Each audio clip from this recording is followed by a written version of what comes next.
Welcome to I Change the Narrative, a podcast for and about Black men inspiring, supporting, and empowering Black men and Black boys. This episode of I Change the Narrative is sponsored by So Organic, So Suave, also known as Sauce. Sauce is a luxury hair care and skincare refuge for those with thick hair and melanin-rich skin. From healthy beard growth to top of head hair styling to an illuminating skincare regimen, Sauce Essentials will naturally enhance your outer appearance to strengthen your inner confidence. Sauce invites you to accept the authenticity and real self-care and embrace your best. You can find Sauce's award-winning grooming essentials online at sossd.co.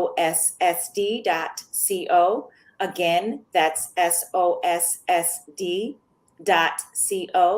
You can also follow Sauce on Instagram and for the latest in product news and updates at sossd.co. Elevate your grooming with Sauce today. Today's topic is lessons in Black manhood. Before we start the conversation, I want our guests to briefly tell us about yourself, where you're from, and the work that you're involved in that lends itself to the topic or the lived experience. Thank you so much, gentlemen. We're going to start with Marcus. Amazing. Nika, thank you for having me on here today. And I'm super excited about this opportunity. My name is Marcus Gilmore. I'm originally from the Dallas, Texas area. Grew up there a majority of my life and ended up moving to New York City in 2017. So I've been here for 5 years. 9 to 5, I'm in the advertising industry, leading a lot of campaigns for my client. But when I'm not doing that, I sit on the board for Crown Scholars, which is a program based in Dallas focused on educating young Black kings on the STEAM field. So really just powering them and encouraging them to kind of venture outside of just basketball, football, all of those things. Like there's more to the game, there's more to life, there's more to the bag, and really introducing that science technology space to them. So shout out to Crown Scholars, and that is what I'm doing right now. Thank you again. Awesome. Thank you. Next up, we have Chris. Hi, and thanks, Meek, for allowing me to come on, opportunity to speak, and also speak with young men, especially in this generation and day and age that we live in. I think it's very critical that we also have a chance to speak into the future of manhood. But I'm Christopher Boulder. I'm originally from Kannapolis, North Carolina. It's a small town. If you sleep on 85, you'll miss it because it's that small. But about 20 minutes north of Charlotte, North Carolina, if you've heard of it. I've been there most of my life.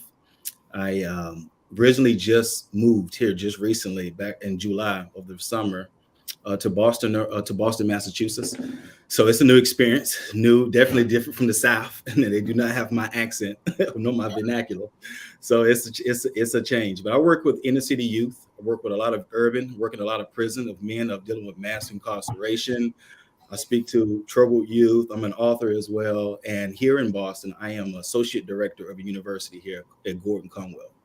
So that's pretty much keeps my hand full. Married 10 years, and I have 4 children. My oldest is at Penn State, studying to be a neurologist, and my other 3 are very young. They're still school age. So my hands are busy. I love it. Thank you. And last but not least, Rich. To echo everyone else, thank you for having me. My name is Rich Griffiths. I am originally from North Carolina, still here, born and raised, been here my whole life. Born in a little town called Burlington, and I currently live in another little town called Goldsboro. I am married, been married for about 4 years. I have 3 daughters, ages 1, 3, and 11. So outside of my day-to-day, I am a licensed clinical mental health counselor. I actually recently acquired that title. I graduated back in May from NC State. So I've been practicing for a couple of months, even though even before then, with internship and all of that, I've been really counseling for about 2 years now. Outside of that, I am a graphic designer. I work for a marketing company in Raleigh, North Carolina. So I've been doing that for working in graphic design for about a decade now. But where I kind of am able to really lend my support and my voice for young Black men is through counseling. Um, Having clients who, sought after me because I am a man, because I am a Black man more specifically, and a Christian. So just giving them a safe space to be able to just talk about things, express their emotions, because I know that just in the time we're in, a lot of times men keep things in. So just giving them that space to be able to have someone who looks like them to just talk and just get that support that they need is what I'm all about.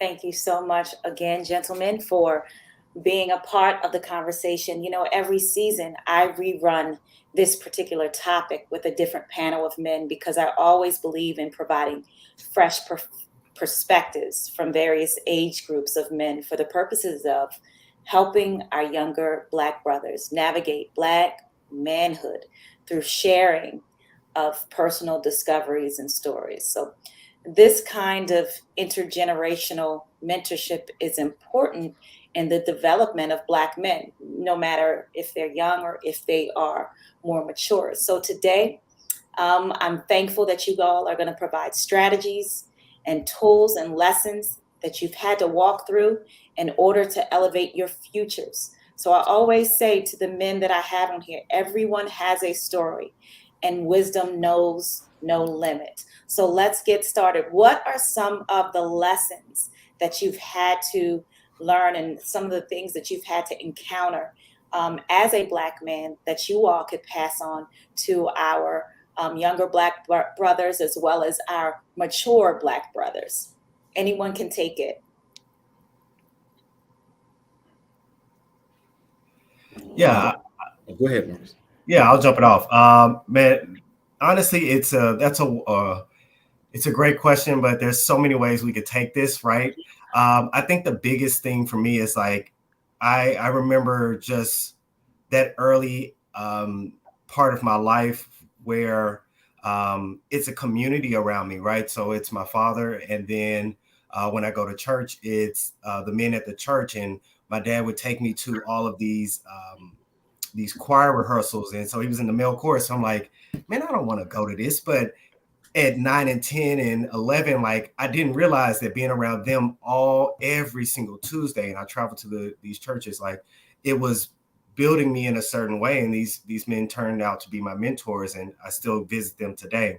And then on the flip side, it's like playing sports too. So being able to tap in from a basketball standpoint, or my summer basketball coach, he was very like he had his sons around. So it was always this group. So I think community is the biggest thing. It's like being able to find your group that you say, okay, we could talk about it all. We could talk about money. We could talk about things that happen in life. We could talk about the workspace. And I think that's what's important for me today is like, not only do I tap in with my father when I need certain guidance, but the guys we're across the same level, and some may be married, some may have houses, some live here or there, but our communication has matured and we can have these conversations. So I think it's really community, and just having a place where you can have those vulnerable conversations and not feel like I'm trying to impress the homie. Like we can just talk about what's really going on in our lives. Right. Absolutely. Anyone want to build off of that? I attest with Marcus and also agree. and I say something very light to speaking to our younger men and older and middle. Some may be looking for purpose, some looking for direction. I will honestly share with you that a nugget that I always share is that motivation is good, but discipline will sustain you when motivation is no longer there. Like when motivation is no longer doing its job, when motivation no longer is inspiring, no longer encouraging, and you can't really find the wits to find something to motivate you to do, discipline will sustain you, because discipline will keep you when motivation isn't.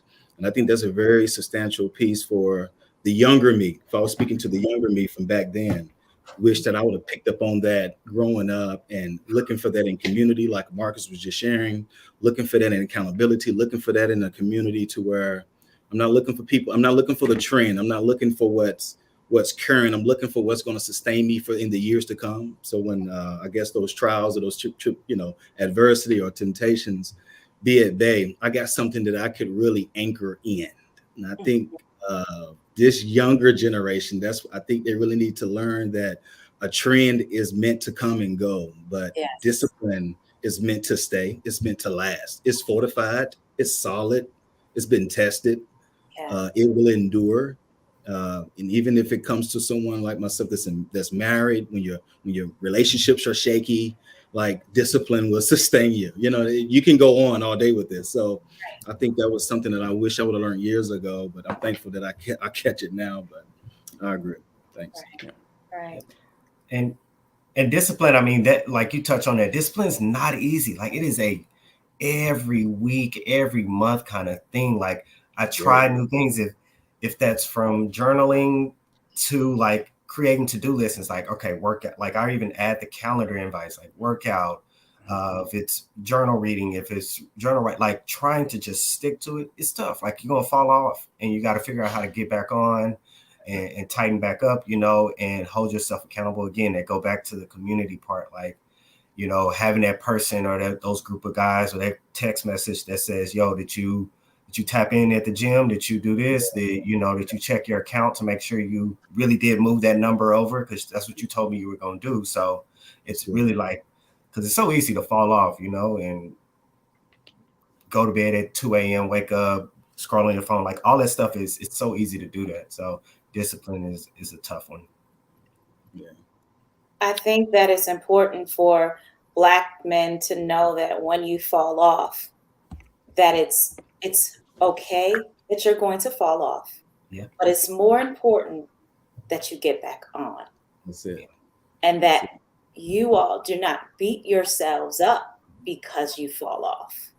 Yeah. Because you are human.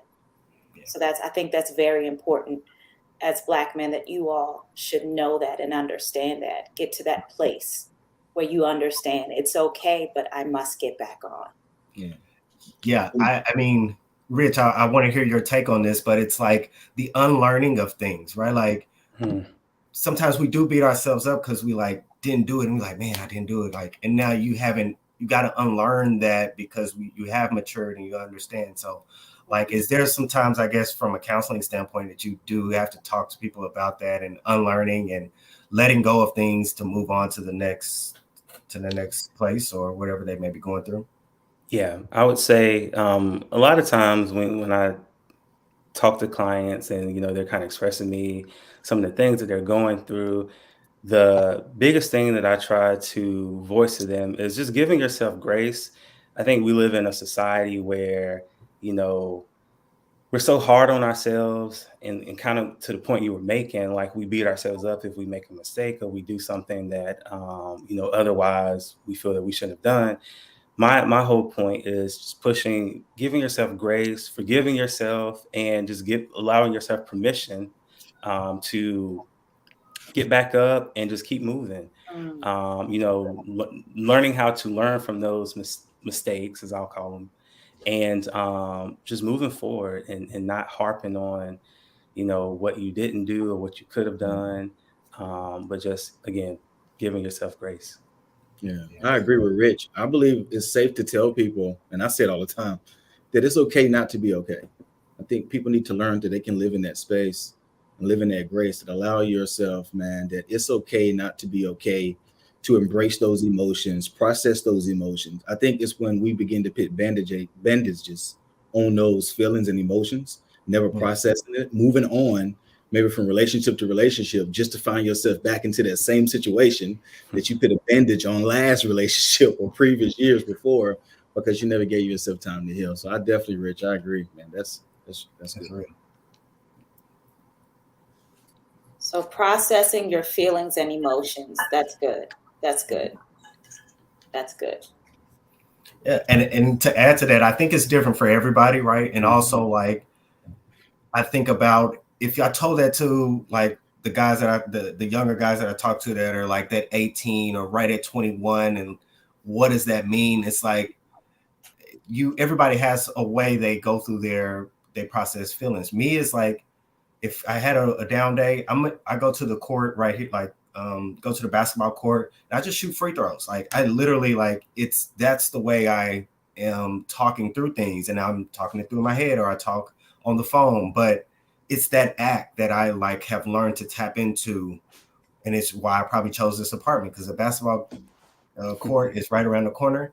Now, granted, I'm not giving out buckets like I used to, but don't get it twisted. I still will, but this is my way of like finding that medium in peace, but also processing my day, right? Even if it was good or bad, like just acknowledging the wins on that day. I shoot free throws. If it's a bad day and it just didn't go like I wanted to, I'm gonna go do this type of activity as well. So again, when I talk, like, I think it's just saying that it's okay to choose your way of processing your feelings, but letting it out, giving yourself grace, as we've said here a few times. Like, I think those are really, really key ways or things to do.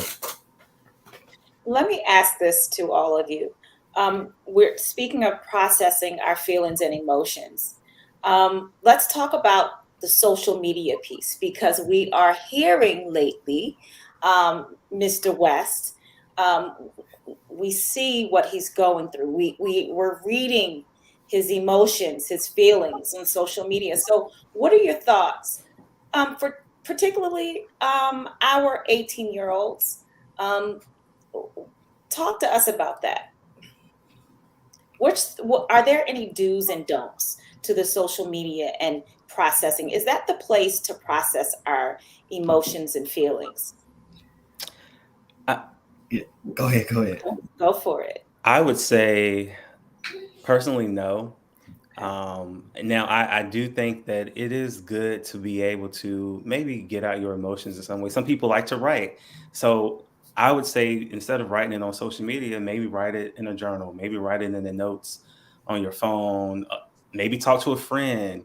But to me, when you start opening your world up to everybody else, then one, I feel like it's a way of crying for attention, which, you Mm, know, in the case of Kanye, I do feel like that he really does need some healthy support.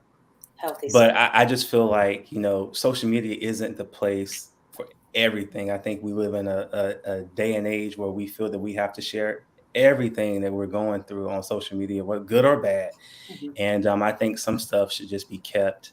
Um, I'm not gonna say to yourself, because I do think it's healthy to get it out, but maybe to a trusted community, friends, Mhm. again, a journal or something, but not for the whole world to see. Yeah. Yeah. Okay. I mean, I don't want to make age assumptions here, but like I didn't grow up with the phone in my hand, right? Like I didn't get a phone until 11th grade, or I'm not on social. So one thing I have to understand is that the 18-year-old that they have the phone in their hand from birth, Mhm. right? They got the Yeah. iPad right in front of them. So what we call social to them is like, y'all, I always had a device. Like it's not anything new to me. Mhm. Um, but I think it goes back to our first part of that community like space. Like, how do we create a place where social is a part of them letting their things to say, but it's in a controlled environment, and there's this a platform or something that I don't think it exists, but it's somewhere where they can go and it's okay, and it's not used against them. It's not used as a tool when they go back to school or they're freshmen in college. Like it, people can't use that as a tool against them and harm them in any kind of way. So I think it's in development still, right? Like, Right. and when we speak about Kanye, like that's different. That's a whole it's a Well, different story. But he's a person that you can see that he lives outside. He shares it a lot, mhm. but I think that he carries a lot too. Like this is some, if you've seen his documentary, or it's not his, but the documentary that was created about him, Right. you can see that he carries a lot throughout these parts of his life. Mm-hmm. And now we see him today, and it's like, how do you manage all of that? Like, Mm-hmm. it's really hard to do that when you speak that much on your life, and then you try to attempt these things, and it's tough. It's not an easy feat at all. Right. Chris, did you want to add to that? I don't know. Like when it comes to social media,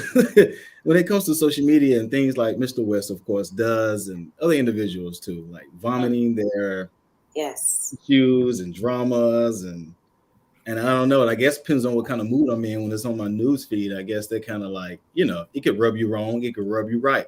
Mm-hmm. But I think we have, as the people, we've gave these individuals kind of that power when it comes to social media. We've dived and commented on those likes and shares on social media. I think it's nobody to blame but us, because we, at the end of the day, give them our undivided attention. For Mr. West, I mean, I guess for him per se, he uses that social media as marketing per se. I mean, that's his promo, that's his branding, that's what he does. I guess the reality check for most people would be, without social media, who would we be? I mean, we don't have a phone book anymore. We don't have the yellow pages. So, I mean, like, who would you be without that type of platform of significance, influence? And I think, far as what we're doing with our influence of change and progress and positivity towards culture, we're doing this. I mean, we're putting out information. We're feeding our people on ways to be able to grow and be better, right? And so when you read that type of stuff on social media in your news feed, it just like really just throws toxic darts at this very thing that we're doing. So when it comes to like that social media and things like that, and then we feed this stuff to our children, we give them iPads, like Marcus was just saying, we give them phones because it's a great babysitter tool. Let's just be real. And it's like, when it really comes to that stuff, man, and then we got to monitor it. It's a lot. It really is a lot, and that just seems like that's the way that like life and culture right now is trending. And then we kind of just really just be lackadaisical in our ways of moving about it, and it can be very discouraging when you really think about it. So, I don't know. My takes is I'm kind of up and down with it, mate. I really am. So I don't know when it comes to that. Do you think we're teaching our the younger generations to process on social media these days? No, because social media is like a microwave. It's so instant. Okay. And it allows them, they don't have time to process to them when they have a pistol in their hand. And it's so easy for them to fire back. So when I have that and I want to clap back on what so-and-so said or what so-and-so done or the situation, whatever it is, I can easily make that post and make my couple, and then that's it. And that just blows and goes viral. Sometimes I'm so late on it, by the time I see it, it's been out. I'm like, I'm behind. Yeah. So I'm like, I didn't even know that was going on. I'm like, really? I'm that slow. So and that's it's really like it's really the bread and butter on really trying to teach our younger generation on really how to process your feelings and how to be slow to speak and swift to hear. Like, it's hard to teach them those tools when they have something so accessible in their hands that really teaches them the opposite. Man, this is how you express yourself. Facebook is where you do it. And they see so many others do it as well. And so it's not so much as positivity on being influenced on social media for them to do something better or have a different solution. Yeah. And I think, go ahead. No, I was just going to say, I like that. Slow to speak, swift to hear. Yeah. That's deep. I'm sorry, Marcus. Go ahead. Yeah, it goes back to also like thinking about, again, the unlearning part, right? Like for the last 8-9 years, we hit the comments. There's something that posts, we hit the comments. So again, the people, the generation that's coming up, right? The Gen Alphas, the Gen whatever Z, they are all that's what they saw. But now we're like, yo, slow down a little bit. Like, don't do that, because the people that are before you, like, it doesn't go well when you are processing, you're sharing a lot there. So it's some unlearning that has to kind of happen through social a little bit, where and again, there has to be a place where they can go and do what they are naturally kind of feeling to do, which is like put the phone up and be recording, be like, my mama did this, blah, blah, blah, which would be so random. And you'd be mad because your mama didn't saw it. Well, yeah, because she got Instagram too. So like, but it's just like those things. I think it's going to take time, and it's not nothing we'll see next year. It'll take at least 3 to 4 years where the generation start to be like, no, I don't really want to share all of that anymore. Like I am okay with therapy or my friends group or the organizations that I'm a part of. They've kind of created these spaces, and I think that's where we lean in as well. Absolutely. Any advice or any lessons um, concerning relationships and or finances or anything, your college years?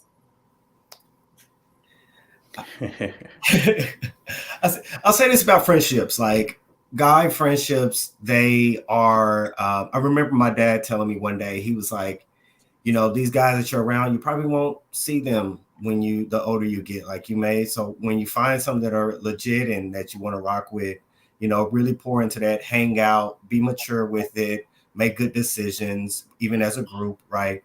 And that stands tall today, right? Like there are still guys that I play AAU basketball with in high school that when I come visit home, like I am comfortable enough to just say, hey, let's link up, let's go out. And he used to tell me, he's like, be careful when you do that because you don't know what they're doing. But like the guys that I've kept around have that I feel very comfortable and I trust them in their decision making. So I think too, like as you get older, having friendships is important to, again, that community part, but be open, right? Like just because they don't know you from this time frame, it's okay for them to know who you are today. And if you connect over sports or golfing or the video game, like let that be and kind of grow from there and not try to be upset or not be upset, but just not give it grace and let it grow because it's natural, right? Like, but it's tough because we don't let other guys in. Be like, man, what you want? What you up to, bro? Like, and that's just a natural thing. But being a little bit more open there is cool. And finances, that get your money, get your money. Yeah. To kind of piggyback off of what Marcus was saying, I know for me, growing up, I've always kind of been a loner. Like I like doing things by myself.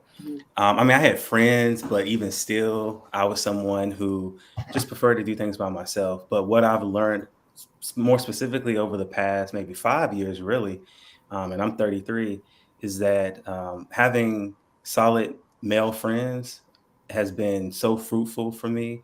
Having a solid community of guys who I can talk to if I'm dealing with something, whether it's, I don't know, something at work or just something in my life or something with my kids or whatnot, just having um, solid people, guys specifically that I can just talk to, I can hang out with, chop it up with. And also learning to be able to express my emotions and my feelings with my guy friends, because again, as men, we tend to keep that stuff in, and there's a lot of stereotypes about being emotional with your guy friends and things like that that we really need to break. And so for me, just being able to have those type of conversations with my guy friends has proven to be very fruitful and very helpful for me. So my advice would be to not be afraid to open up to your guy friends, not be afraid to have those type of conversations with them, because it gives you a healthy outlet. And iron sharpens iron, right? So having good people around you is very important. And from the topic of finances, um, learning how to and so much can be said about this, but just Yeah. really learning how to steward what you have. I'll start there, just stewarding what you have. And I think it's great to be to want more and to go after your money. I think we all should have ambition, right? But just learning to steward what you do have, learning to budget with what you do have so that God can trust you with more. And not just splurging. Because I know in college, for me, getting those refund checks or whatnot probably should have been really using that money for good things. But it was like, wow, like I got this money, which really wasn't mine technically because it's a loan, right? It's just a refund. But just splurging, going shopping and going out. And, and those things aren't inherently bad, but just, again, learning how to have discipline. And I think we talked about that earlier, just being disciplined with your finances is important, because when you get to my age now and you got a family, you're married, you got kids, it really comes in handy knowing how to really budget and use the money that you have. So that's my advice there. Yeah, Rich, money goes a long way. A dollar goes a long way when you got a little bit of, you got family and you got Mother Mouse to feed. It sound good to go get that steak, but you got you got to split that steak. no, but all in seriousness, prison taught me two things when it came to actually relationships and money, because those are the two reasons why I went to prison. I had unhealthy relationships and I went chasing money. So all that chase the bag culture, you can chase it, but I want you to know which direction the bag is going, because it might be leading the wrong direction. So chasing money ain't good money. But it taught me two things. It also taught me that how you value your relationships, or how a person values money, is how they value relationships. If you ever find yourself in relationships with anyone and you're trying to observe and learn how they are, how they value their money is how they value you. With money, you can invest, you can squander, you can save it, you can move it. Same with people. You can invest in them. You can you can spend it. You can squander them. And I learned that about in relationships, because how we treat one another, how you treating someone, is often determined off of the fact and how long you're endure saving or investing financially. I was a person, I wasn't taught financial literacy growing up. I was raised by my grandparents. My mom had me at the age of 12. So I was raised up in the old country backwoods church in North Carolina. So we didn't know much of anything. And they just got about a dime a dozen. We ate fried fish about every night for dinner. So, but they taught me how to sustain. I learned what hardship, how you can endure and sustain through hardship. I learned that. It taught me how to save and not squander and always look towards the tomorrow. And I value the same way in friendships, that people don't always last. And I've squandered some relationships in my past that I wish I would have held on to that person just a little bit longer, because I was young and immature and deviant and narcissistic and prideful. And the only person I thought about at the times in those years was myself. So how a person values finances or relationships can oftentimes also tell you the type of person they are on the inside and how they'll value you. Pastor Chris, you said a lot, but since you mentioned it, if you don't mind me asking, what were some of your lessons that you learned while in prison?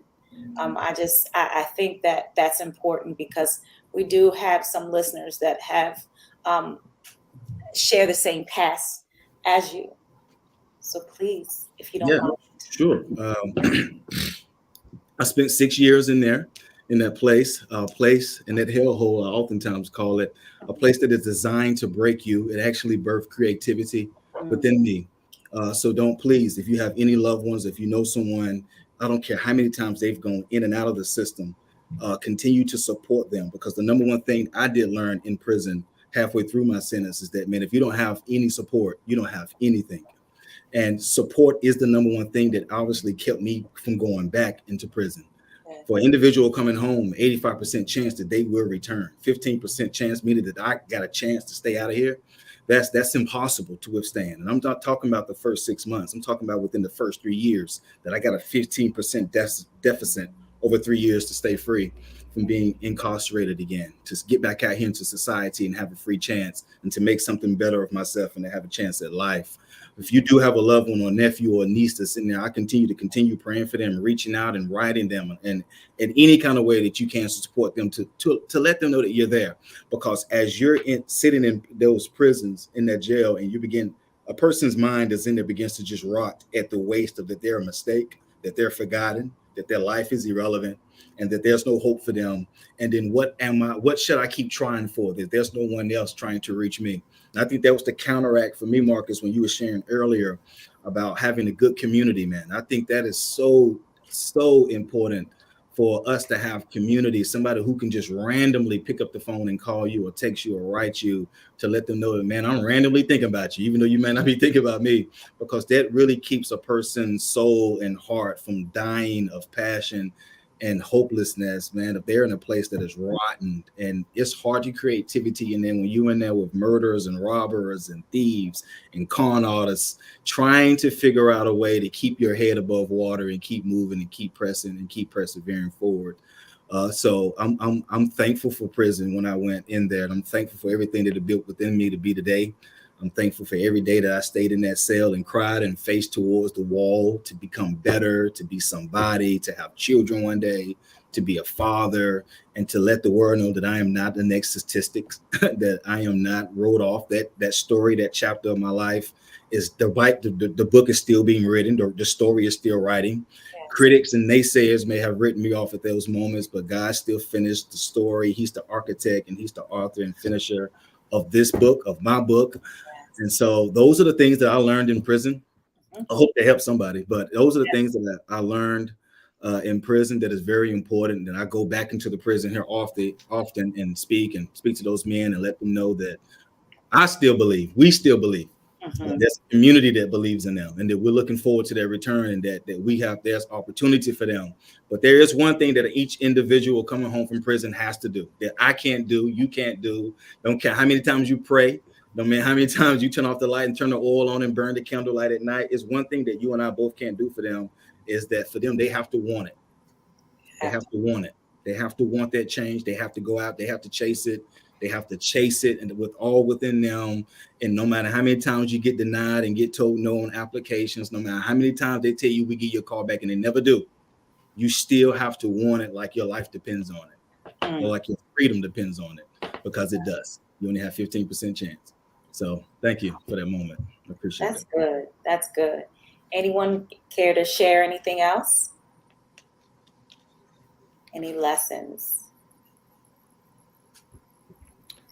I would just say one of the biggest lessons that I'm still learning, and again at this age I am now, is to find your voice, know who you are. That's something I personally struggle with a lot growing up, is just knowing who I am, because I came from a family, it's a very close-knit family, a lot of cousins and aunts and uncles. And so growing up, I was always the one who was very creative.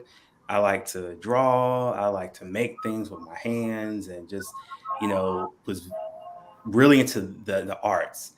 But my cousins were really into sports. So growing up, there was always this, I felt like, unspoken conflict between us, because I wasn't interested in a lot of the things that they were interested in. So I bring that up because, I know that there are tons of young guys out there who could very well be like me. They like to make music, they like to make things, they like the arts.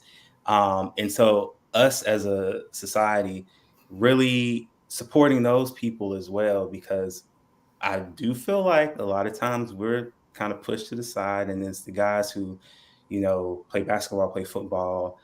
And so that's why, Marcus, I loved when you mentioned earlier that um, the organization that you work with, I believe, helps really guys even to think beyond just the sports side and the athletic side, because there is so much more out there. So to kind of go back to my initial point, is just knowing who you are and being okay with that, and not trying to fit into the shoes of someone else, but really honing in on who you are, who God made you to be, and really using that to push you forward. And for me, I'm a graphic designer now, so that art stuff, it really followed me through my life, and I was able to use it for something great. And even as a counselor, being able to sit and listen to people, and them, be able to talk about their feelings and things, just being a very empathetic person has really worked for me. So again, just finding your voice, knowing who you are, those things are very important, especially earlier on in your life when there's just so much pulling at you in so many different directions. And just, with social media now, like I didn't have that growing up. So I can only imagine what it's like for kids now, seeing so much on social media and wanting to be like this person and wanting to be like that person, but just learning to be you and being okay with that. Mhm. Rich, I'm glad you mentioned that. Did your family, as you were growing up, did they try to push the sports on you? You know, they didn't forcibly try to push it, but it was very subliminal. My dad was a great athlete, good in football, track, basketball. And so I think there was a subconscious push that, oh, you should be like your dad. He was great in sports.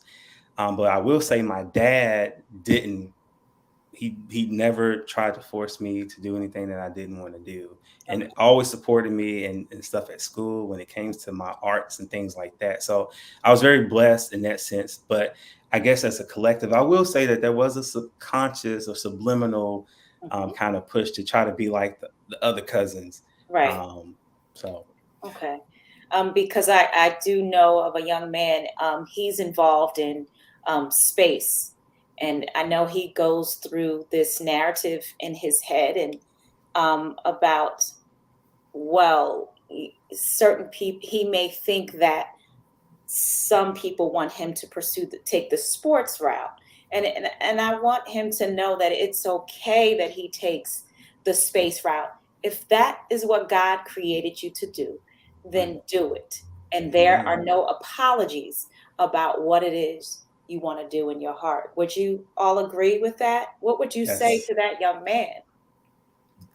Double down on it, lean into it, be open, um, do more research on people that look like you that have been involved in space. And I'm not just saying people that go, I don't really know much about it, so I couldn't Right. really say, but I would do some more research on the background. Who are Yeah. the engineers? They exist. Right. Yeah. Yeah. And I think that we need and to need to promote, and we need more Black men in space. Yeah. We don't hear about Black men in space, so why would It's he care about what others are thinking? Yeah, I mean the program Crown Scholars, like we do a STEAM camp every year in the Dallas Metroplex. It's 1 week, and it involves yoga, but yoga from robotics class where they have competitions, but also we bring in a lot of speakers. And there's this video out about that we put out, and it was this kid kind of giving a testimonial, Mhm. and we were like, so what you learned today? Very simple, very open-ended. And he was just started talking about how he started learning about um, the engineering field, different types of jets. Like he was naming them, and I can't name them right now, but it's like he was able to speak on it. It's like, okay, that's driving the impact. This kid, I mean, if he wanted to play football, he looked like a kid that could probably play football. But our goal is to say, you know what, it's science, technology, engineering, arts, and math. They all feed into what we see on TV anyway today. How can you tap in there, go get a bag, support your family, be do things you're interested in, and at the same time, fall into your passions. And it's not like we're not forcing you to say you got to pick up the ball to get out of here. Like you really Right. can do these other things to get where you want to go, wherever out of here is to them. Right. Yeah. And to be honest, the athleticism is not always a way out for people. No, because it's so much. It's the one, what is it, 1%? Yeah. Like, it's so small. I mean, the number of kids that, and again, I mean, we saw it. A couple nights ago, Monday night or Thursday night football, Mhm. one of the football players got hit so hard, like Mhm. all that stuff started happening to him. And when you see that, you like, I never played football as a kid anyway. So it's probably because my dad didn't want me to. Well, it was because he paid, but it was probably because of things like that. And now I look back and I'm like, dang, I'm glad I just played basketball, a little soccer. The injuries were, the small ones. And I was okay with that. I'm still okay with that today. And, there's no pressure to do anything else. But yeah, you see that and it's like, but there's opportunities for young Black men to really, really tap in. We're very and have the same passion. And you can be fly being an engineer too. Like you can be swagged up. It's all of that can be there without having the drip cam as you walk into the arena. Like you had the same one at these other jobs. Yeah.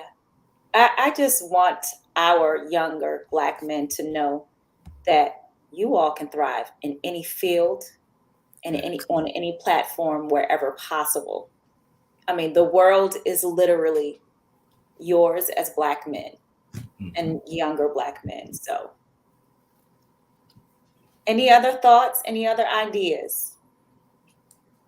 Yeah, I would say self-awareness, like Rich mentioned, just knowing yourself, self-awareness, and being open to travel, right? Being open to see and go to different states. And if you happen to play, like I said, traveling soccer or baseball and they go, be okay with that and not be so ingrained into your phone when you get to these different states. Look around because there's so much to see. And I think that's really key, being open to travel with, especially as a kid. I love that you brought that piece up because in a couple of weeks, I have an interview with a travel influencer, and that's the same thing that he is promoting. He's really big with it, gets paid to travel the world, and he's doing big things. But it's not really mentioned or reported too much that Black men should get out there and see the world outside of America. So that's very important as well. I mean, traveling outside the country, that's where the community comes back. Like the homies, we can start with small steps. Go to Puerto Rico, then we go to Jamaica, then now let's all go to Europe. And it's, it's steps, right? And because truthfully, like you may not have had family members that have done that already. So you may be the first person with the passport and with the stamps. And I truthfully, like I went to France in June. My family has never been, not that I know of off the top of my head, my parents or cousins been to France, but like I had to be okay with saying, you know what, I'm gonna go. Like I'm gonna call my parents, I call my dad, like look, like I'm that vessel to the next part, right? And then but imagine if you knew that at 26, if I knew that at 26, 25, and just took a little bit more leap. And I think I did, but now what I encourage is 18, 19, save a little bit, take one step to go see something in the States that is, a national park or something like that. Just starting small, that's okay. And just seeing the world to open your eyes up from your pond. Yes. Well, gentlemen, that is our time. But before we go, tell our listeners how they can connect with you, starting with Marcus. I can Instagram and all social is Marcus D. Gilmore. And yeah, I'm on there pretty much. I can be contacted from there. The organization that I work with is called Crown Scholars, based in the Dallas Metroplex. So it's at Crown Scholars there. And yeah, I do a lot of market consulting on the side. So always open to connecting in that space. But thank you again. This was an amazing conversation. No problem. And Rich and Christopher, once you give your social medias, please let everyone know the project that you're involved in. Please. Thank you, Rich. So I can be found on social media, IG specifically. I am Rich Griffiths. Pretty straightforward. My personal website is richgriffiths.com. I am a graphic designer, so I do freelance work. So if you want to check out some of my stuff, contact me, projects, photography, and whatnot. You can do it through my website. And then I'm also a licensed counselor. Me and my wife own a practice together. It's called Crown Life Counseling. So when Marcus was talking about his, I was like, okay, the crown, that whole aspect, we in there together. But it's crowned, CROWNED -life.com. And so, you can reach out to me via there as well. And if you're in North Carolina, I can potentially work with you as a counselor. Yes. And so I'll wait till after Chris goes and we can talk about the project. Thank you. Thank you, Chris. You're on mute. That was a test, see if y'all was really listening. So I am Christopher Boulder. My Instagram handle it's Christopher Boulder. You can contact me through, of course, social media, Christopher Boulder on Facebook.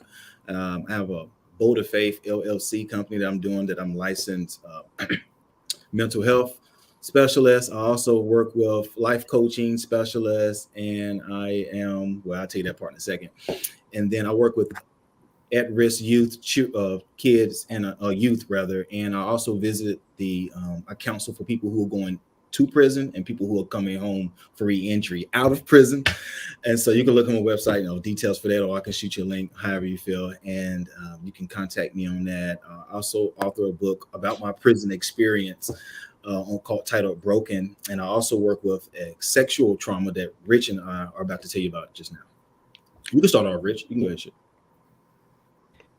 Yeah, so the name of the anthology book is called Echoes, the Stories of Men Overcoming Sexual Trauma.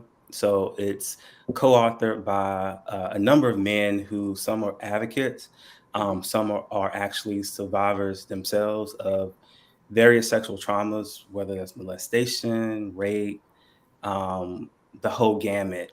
But it also includes just really important information about sexual trauma, things to look for. So not only does it, share the stories, but it's a really good resource.